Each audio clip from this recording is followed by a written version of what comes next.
The ADHD Blueprint for Men. Overcome attention deficit disorder, improve focus and executive function, and build productivity, confidence, and fulfilling relationships by Connor Blake. Introduction. Friends, I shall ask you to be as quiet as possible. I don't know whether you fully understand that I have just been shot, but it takes more than that to kill a bull moose. The crowd in Milwaukee didn't move. They didn't breathe. Theodore Roosevelt stood on the stage, his shirt blooming with a dark, wet circle of red. A man had just stepped out of the shadows and fired a gun directly into his chest. The bullet was still inside him, lodged deep near his ribs. His aides were begging him to go to the hospital. The crowd was ready to riot, but Roosevelt didn't leave. He didn't panic. In fact, he looked more alive than he had all day. He had performed a quick check. He didn't cough up blood, so he knew the bullet hadn't hit his lungs. To him, that was all the permission he needed. He pulled a 50-page speech from his pocket. Ironically, the thick stack of paper had slowed the bullet down, and he spoke for 90 minutes. He stood there, bleeding and focused, while the world around him was in total chaos. If you have ADHD, you might recognize that feeling. Not the feeling of being shot, hopefully, but the feeling of being at your absolute best when everything is falling apart. When a pipe bursts in the kitchen, you are the hero. When a deadline is 2 hours away and the project is in shambles, you find a gear other people don't have. You are fast, you are sharp, you are on. But then, Tuesday morning rolls around. There is no crisis. There is just a pile of mail on the counter, a few emails to answer, and a grocery list to write. And suddenly, you feel like you are trying to walk through waist-deep mud. The man who could lead a nation or give a speech with a bullet in his chest can't seem to remember to take the trash out or finish a simple spreadsheet. This is the great mystery of the ADHD male brain. You have all the power in the world, but you can't find the on switch for the things that actually matter in your daily life. The gap between who you are and who you could be there is a specific kind of pain that comes with being an intelligent man who can't get his life together. It's called the potential gap. You've heard it your whole life. Your teacher said it. He's so smart if he would just apply himself. Your boss says it during your reviews. Your partner says it when they look at the half-finished projects in the garage. Even you say it to yourself late at night when you're staring at the ceiling. You know you are capable of greatness. You have big ideas. You are creative. You can see patterns other people miss. But on a Tuesday afternoon, you find yourself staring at a computer screen for 3 hours, unable to start a task that should take 10 minutes. You feel like a high-performance sports car that is stuck in a school zone. You have all that horsepower, but you're just idling, burning fuel, and going nowhere. This leads to a feeling of being a fraud. You put on a mask for the world, you act like you have it all under control, but inside you are constantly firefighting. You are jumping from one emergency to the next, hoping no one notices that you forgot the meeting, lost the keys, or missed the bill payment. It's exhausting. It's lonely. And for most men, it's deeply embarrassing. We are told from a young age that men are supposed to be providers and protectors. We are supposed to be the rock of the family. But it's hard to feel like a rock when you're constantly losing your phone or snapping at your kids because your brain feels like it has 50 browser tabs open at the same time. If you feel like you are failing at being a normal adult, I want you to hear this clearly. You don't have a character flaw. You have a wiring mismatch. The hunter in a farmer's world. To understand why your brain works this way, we have to look back at our ancestors. For most of human history, the traits we now call ADHD were actually massive advantages. Imagine you are a hunter 10,000 years ago. You need a brain that is constantly scanning the horizon for movement. You need to be able to drop everything and go into a hyperfocus mode the moment you see prey. You need to be impulsive enough to act quickly when a predator attacks. In that world, being a hunter made you a leader. But then, the world changed. We moved into a farmer's world. Farmers need to be patient. They need to do the same boring tasks every day. They need to plan months in advance and follow a strict routine. Today's world, with its cubicles, tax returns, long meetings, and 400-line spreadsheets, is a farmer's world. It is built for people who can sit still and focus on boring things for 8 hours a day. If you have ADHD, you are a hunter living in a farmer's world. There is nothing wrong with the hunter. He is fast, creative, and brave. But when you put a hunter in a cubicle and tell him to fill out expense reports, he starts to feel like he's losing his mind. This book is not about trying to turn you into a farmer. You've probably tried that for years, and it hasn't worked. You can't will your way out of your own biology. Instead, This book is a blueprint for how to build a hunter's life inside this modern world. It's about learning to master the mechanics of your brain so you can stop fighting yourself and start winning. The man in the office. To see what this looked like in real life, we have to look at Marcus Reed. Marcus is 34 years old. If you met him at a barbecue in Austin, Texas, you'd think he had it all figured out. He's charismatic, he's a senior project manager for a big software company, and he has a beautiful wife, Sarah, and a 4-year-old daughter named Lily. But if you followed Marcus into his home office on a Monday morning, you would see a different story. Marcus is currently staring at a spreadsheet. It has 400 lines of data. He has been staring at it for 45 minutes. In his head, he is screaming at himself, just type the numbers. It's not hard, just do it. But his brain feels like two magnets pushing against each other. He literally cannot make his fingers move toward the keyboard. Instead, he opens a new tab. He checks the news. He looks up a part for a mountain bike he bought 3 months ago and has only ridden once. He feels a wave of shame hit him. He knows he's behind. He knows he's missed a critical project milestone. Then, a notification pops up on his screen. It's a calendar invite from his boss. The title is Performance Review. Marcus's heart starts to race. His stomach drops. He knows what this is. His mask is slipping. He's been able to hide his disorganization for a long time by staying late and working in crisis mode at the last minute, but he can't keep up anymore. At home, things aren't much better. Last night, Sarah asked him to put the laundry in the dryer. He said he would. But on the way to the laundry room, he saw a book he'd been looking for. He sat down to just check one thing, and an hour later, the laundry was still wet in the washer, and Sarah was looking at him with that expression he hates, the one where she looks less like his wife and more like his mother. Marcus isn't lazy. He's exhausted. He's trying harder than anyone he knows, but he's running a race with a 100-pound backpack that no one else can see. He feels like he's constantly on the edge of losing everything: his job, his marriage, and his sense of self-worth. Marcus is the man of infinite potential who is paralyzed by his own brain. And this book is written for him, and for you. Why this blueprint is different: you've probably bought books on productivity before. You've probably tried to use a planner or a to-do list app. Maybe they worked for a week, and then you forgot they existed. The problem is that most advice is written by farmers for farmers. They tell you to just stay organized or just manage your time. That's like telling a person with no legs to just walk faster. It doesn't help because it doesn't address the underlying mechanics. This book is different because it focuses on 3 specific things: biology, not morality. We are going to stop talking about laziness and start talking about dopamine. We'll look at why your brain craves stimulation and how you can hack your environment to give your brain what it needs without blowing up your life. The external brain, your internal brain, the part of you that remembers dates, chores, and details, is a broken bucket. No matter how hard you try, it will always leak. You're going to build an external brain, a set of physical and digital systems that do the heavy lifting for you. This frees up your mind to do what it's actually good at: creating and solving problems. Historical proof: we aren't just going to look at modern science. We are going to look at men like Theodore Roosevelt, Thomas Edison, and Leonardo da Vinci. These were men who almost certainly had ADHD. They were messy, addled, and distracted. Yet they changed the world. We are going to steal their secrets, the promise of the journey. By the time you finish this book, the world isn't going to change. There will still be spreadsheets. There will still be laundry. There will still be boring meetings. But you will be different. You will become the master of your mechanics. You will stop apologizing for who you are. You will have a hunter-s toolkit that allows you to achieve high-level focus. You'll learn how to enter hyperfocus on command, turning your greatest distraction into your greatest weapon. Build emotional resilience.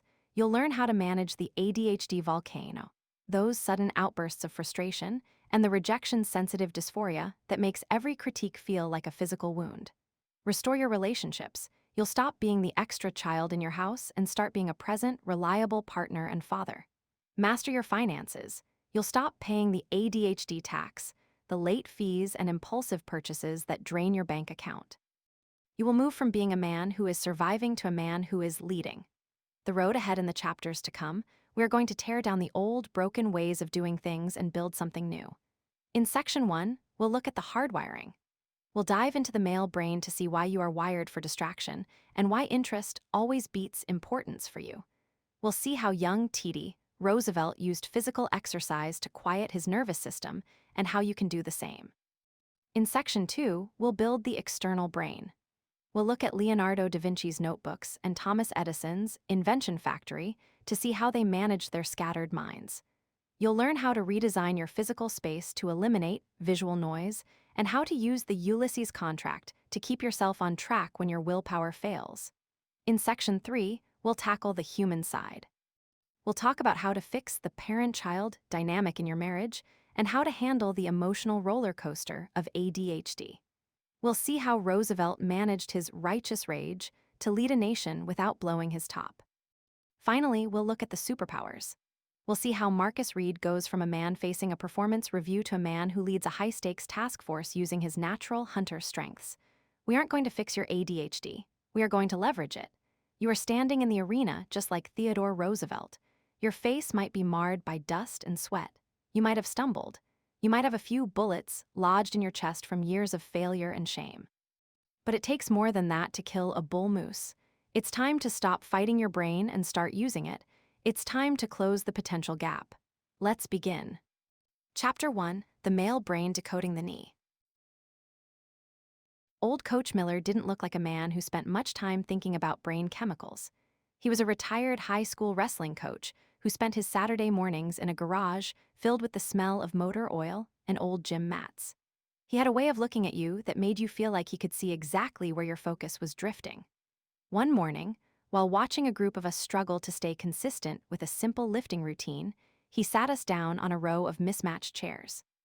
He didn't give a speech about trying harder or wanting it more. Instead, he talked about a steam engine. He explained that a steam engine is a powerful, beautiful machine, but it is also incredibly dangerous if it doesn't have two things: a steady supply of high-quality coal and a working pressure valve. If the coal is junk, the engine won't move. If the valve is stuck, the whole thing eventually explodes. Coach Miller looked right at me and said that most men spend their lives trying to fix the engine when the real problem is the fuel they're using or the valve they've ignored. He taught us that you can't shame a machine into working better. You have to understand its mechanics. You have to learn how it handles heat. That lesson was the first time I realized that my restless mind wasn't a character flaw. It was a mechanical issue. It was an engine that ran too hot and often lacked the right fuel to stay on the tracks. The boy who could breathe. In the 1860s, a young boy named Theodore Roosevelt sat in a high-walled bedroom in New York City. To his family, he was simply TD. He was a fragile child, thin as a rail and plagued by asthma attacks that felt like a giant hand squeezing the life out of his chest. At night, he would sit up in bed, gasping for air, while his father walked him up and down the hallway or took him for frantic carriage rides through the midnight streets just so the wind might force some oxygen into his lungs. But TD had a secret. Even though his body was weak, his mind was spinning like a top. He was obsessed with bugs, birds, and history. He would spend hours reading and cataloging every animal he found. He had what his family called nervous energy. He couldn't sit still. Even when he was sick, his hands were moving, his eyes were darting, and his mind was leaping from one topic to the next. In the 19th century, people didn't have a name for ADHD.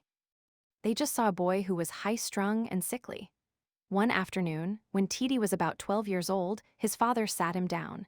This wasn't a gentle talk. His father was a man of great strength and even greater expectations. He looked at his son and told him that he had the mind, but he did not have the body. Without the body, the mind would eventually fail him. He told TD that he must make his body. The boy didn't respond with a list of excuses about his asthma or his physical weakness. Instead, he looked at his father and said, "I will make it." The Roosevelts didn't hire a doctor to give TD medicine. Instead, they built a gym on the second-floor porch of their home. It was filled with parallel bars, heavy bags, and rowing machines. For the next several years, the neighborhood could hear the constant thud and clatter of the boy making his body. He boxed until his knuckles bled. He hiked until his legs gave out. He climbed mountains in the Adirondacks, gasping for breath but refusing to stop. What TD was doing was more than just building muscle. He was unknowingly treating a brain that craved high-intensity stimulation.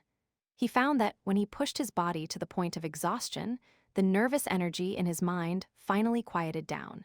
He discovered that a restless mind requires a tired body to find focus. By the time he went to Harvard, he wasn't just a healthy young man, he was a powerhouse of directed energy. He had learned the first rule of the male ADHD brain: physical regulation must come before mental regulation. The science of the starving brain. When we talk about ADHD in men, we often focus on the outward signs. We talk about the forgotten car keys, the missed deadlines, or the way we zone out when our partners are talking. But those are just the smoke. The fire is happening deep inside the brain's chemistry. Imagine your brain is a massive office building.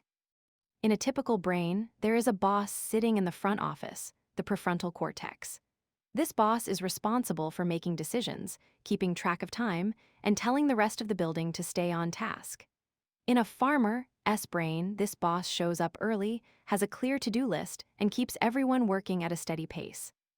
In the ADHD brain, the boss is often late, or he's distracted by a cool bird outside the window, or he's decided that today is a great day to reorganize the entire filing system instead of finishing the report that's due in an hour.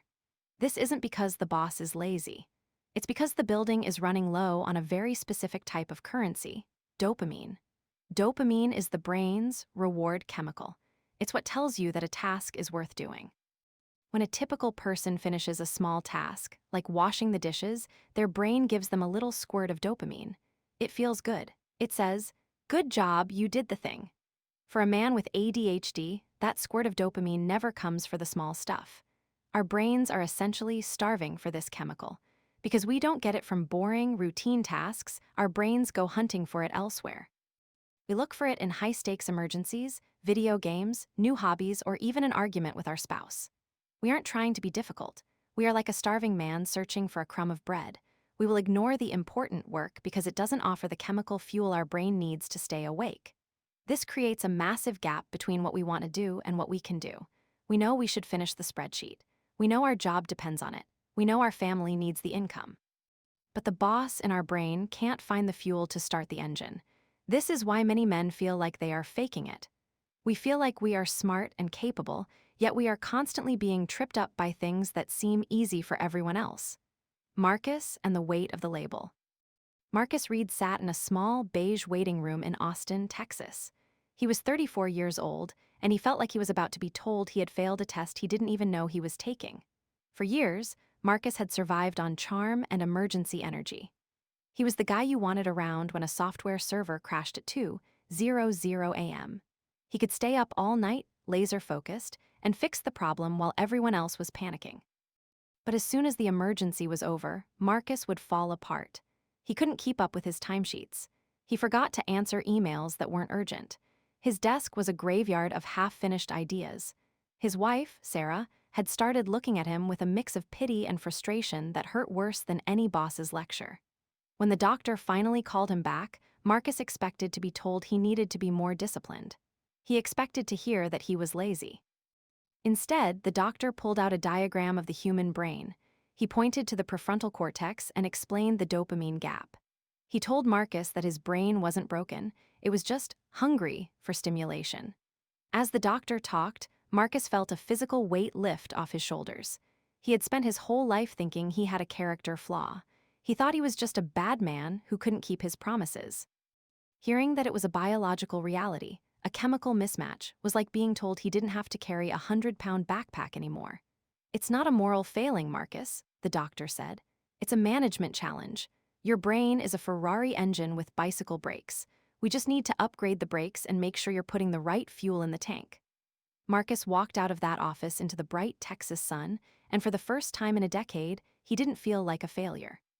He felt like a man who finally had the blueprints to his own house. He was cured, but he was no longer a mystery to himself. Hunters in a farmer's world, to understand why your brain feels so out of place in a modern office, you have to look back much further than the 19th century. You have to look back to the very beginning of human history. For thousands of years, humans lived as hunters and gatherers.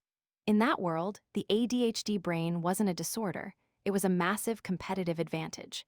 Imagine a tribe of people living on the savannah. Most of the tribe are farmers, even before farming existed. They are good at routine. They can spend all day gathering berries or seeds.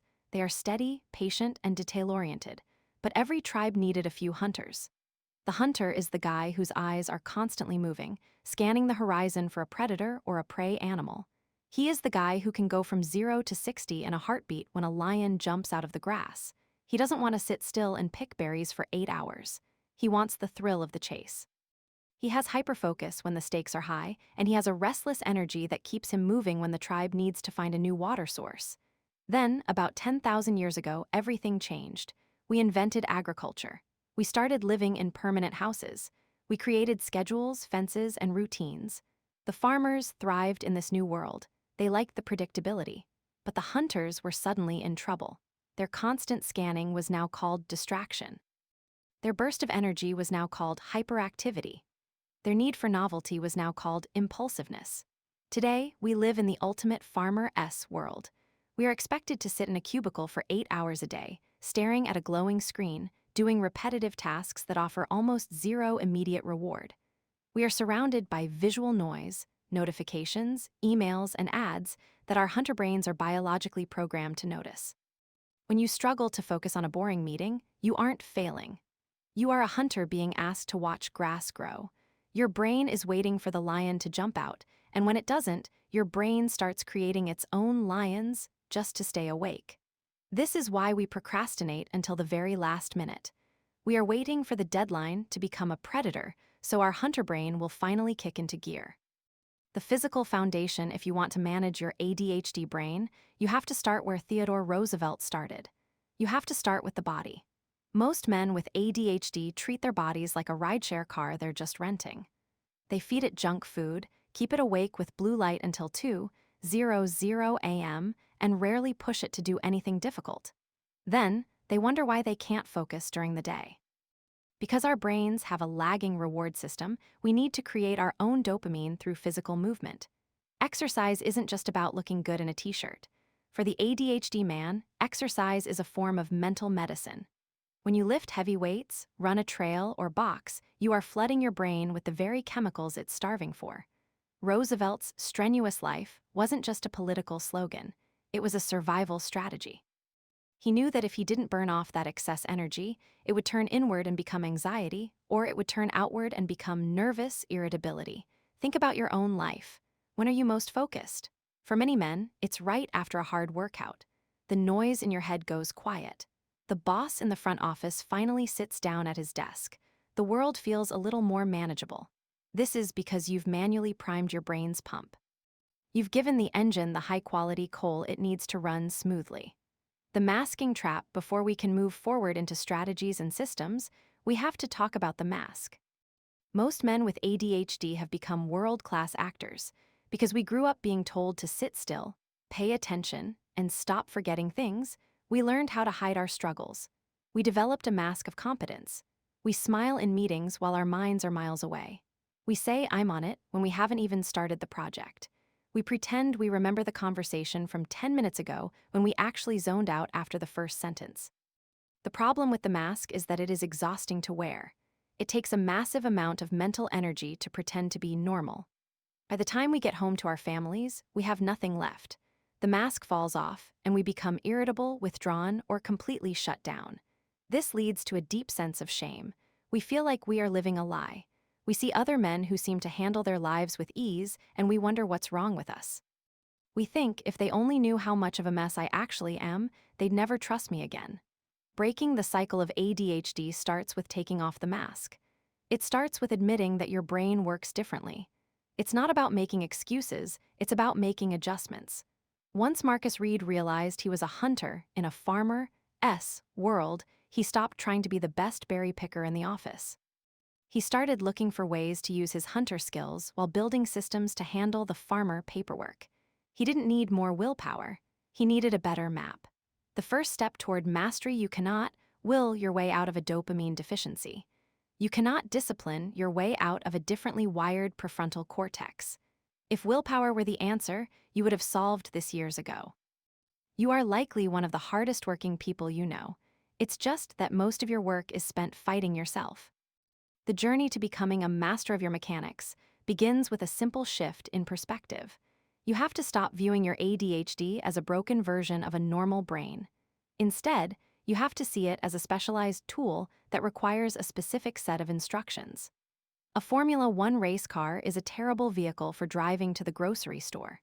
It's loud, it's hard to park, and the suspension is so stiff it'll break your back on a speed bump. If you try to use it like a minivan, you'll hate it. You'll think it's a bad car. But if you put that same car on a racetrack, it's a masterpiece. Your brain is that race car. For years, you've been trying to drive it to the grocery store and wondering why it's so difficult. You've been comparing yourself to the minivans and the SUVs, feeling like a failure because you can't just be normal.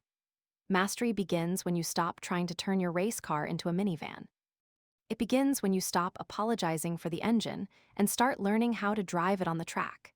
This means understanding your triggers, managing your energy instead of your time, and building an external brain to handle the things your biological brain isn't built for. Theodore Roosevelt didn't become president by fixing his nervous energy. He became president by harnessing it. He built a life that was big enough to hold his energy. He found roles, soldier, explorer, leader, that demanded the very things his ADHD brain was good at. He didn't just make his body, he made a world where his mind could thrive. As you move through these chapters, I want you to hold on to that image of Roosevelt in his porch gym.